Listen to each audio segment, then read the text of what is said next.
From Passion to Peace by James Allen. Chapter 2. Aspiration. With the clear perception of one's own ignorance comes the desire for enlightenment, and thus in the heart is born aspiration, the rapture of the saints. On the wings of aspiration, man rises from earth to heaven, from ignorance to knowledge, from the underdarkness to the upper light. Without it he remains a groveling animal, earthly, sensual, unenlightened, and uninspired. Aspiration is the longing for heavenly things, for righteousness, compassion, purity, love, as distinguished from desire, which is the longing for earthly things, for selfish possessions, personal dominance, low pleasures, and sensual gratifications. As a bird deprived of its wings cannot soar, so a man without aspiration cannot rise above his surroundings and become a master of his animal inclinations. He is the slave of passions, is subject to others, and is carried hither and thither by the changing current of events.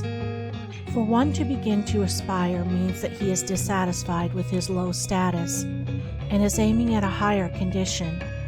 It is a sure sign that he is aroused out of his lethargic sleep of animality and has become conscious of nobler attainments and a fuller life. Aspiration makes all things possible.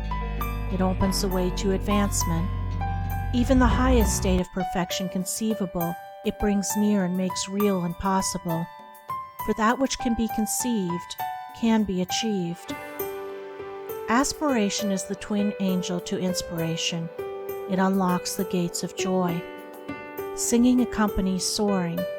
Music, poetry, prophecy, and all high and holy instruments are at last placed in the hands of those whose aspirations flag not, whose spirit does not fail.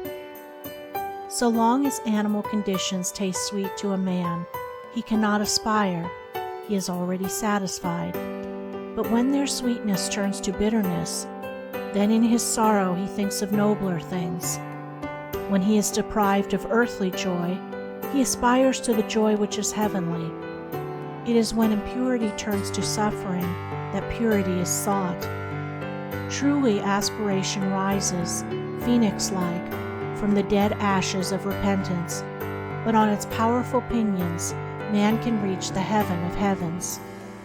The man of aspiration has entered the way which ends in peace, and surely he will reach that end if he neither stays nor turns back.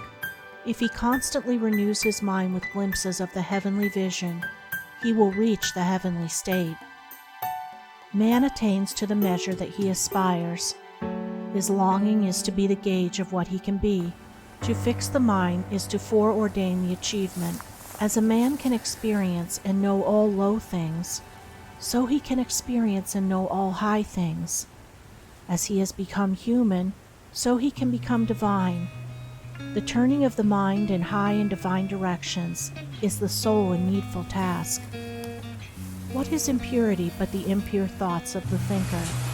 What is purity but the pure thoughts of the thinker? One man does not do the thinking of another. Each man is pure or impure of himself alone. If he thinks, it is through others or circumstances or heredity that I am impure, how can he hope to overcome his errors? Such a thought will check all holy aspirations and will bind him to the slavery of passion. When a man fully perceives that his errors and impurities are his own, that they are generated and fostered by himself, that he alone is responsible for them, then he will aspire to overcome them. The way of attainment will be opened up to him, and he will see from where and to what destination he is traveling. The man of passion sees no straight path before him, and behind him all is fog and gloom. He seizes the pleasure of the moment, and does not strive for understanding or think of wisdom. His way is confused, turbulent, and troubled, and his heart is far from peace. The man of aspiration sees before him the pathway up the heavenly heights, and behind him are the circuitous routes of passion up which he has hitherto blindly groped. striving for understanding, and his mind set on wisdom. His way is clear, and his heart already experiences a foretaste of the final peace. Men of passion strive mightily to achieve little things, things which speedily perish, and in the place where they were, leave nothing to be remembered. Men of aspiration strive with equal might to achieve great things, things of virtue, of knowledge, of wisdom, which do not perish, but stand as monuments of inspiration for the uplifting of humankind. As the merchant perceives worldly success by persistent exertion, so the saint achieves spiritual success by aspiration and endeavor. One becomes a merchant, the other a saint, by the particular direction in which his mental energy is guided. When the rapture of aspiration touches the mind, it at once refines it, and the dross of its impurities begin to fall away. While aspiration holds the mind, no impurity can enter it, for the impure and the pure cannot at the same moment occupy the thought. But the effort of aspiration is at first spasmodic and short-lived. The mind falls back into its habitual error, and must be constantly renewed. The lover of the pure life renews his mind daily with the invigorating glow of aspiration.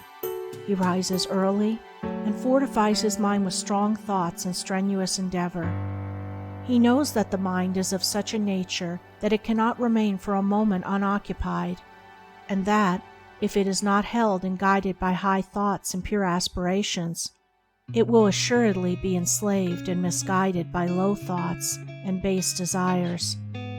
Aspiration can be fed, fostered, and strengthened by daily habit, just as desire. It can be sought and admitted into the mind as a divine guide, or it can be neglected and shut out. To retire for a short time each day to some quiet spot, preferably in the open air, and there call up the energies of the mind in surging waves of holy rapture, is to prepare the mind for great spiritual victories and destinies of divine import. For such a rapture is the preparation for wisdom and the prelude to peace. Before the mind can contemplate pure things, it must be lifted up to them. It must rise above impure things, and aspiration is the instrument by which this is accomplished. By its aid the mind soars swiftly and surely into heavenly places, and begins to experience divine things. It begins to accumulate wisdom, and to learn to guide itself by an ever-increasing measure of the divine light of pure knowledge. To thirst for righteousness, to hunger for the pure life, to rise in holy rapture on the wings of angelic aspiration, this is the right road to wisdom.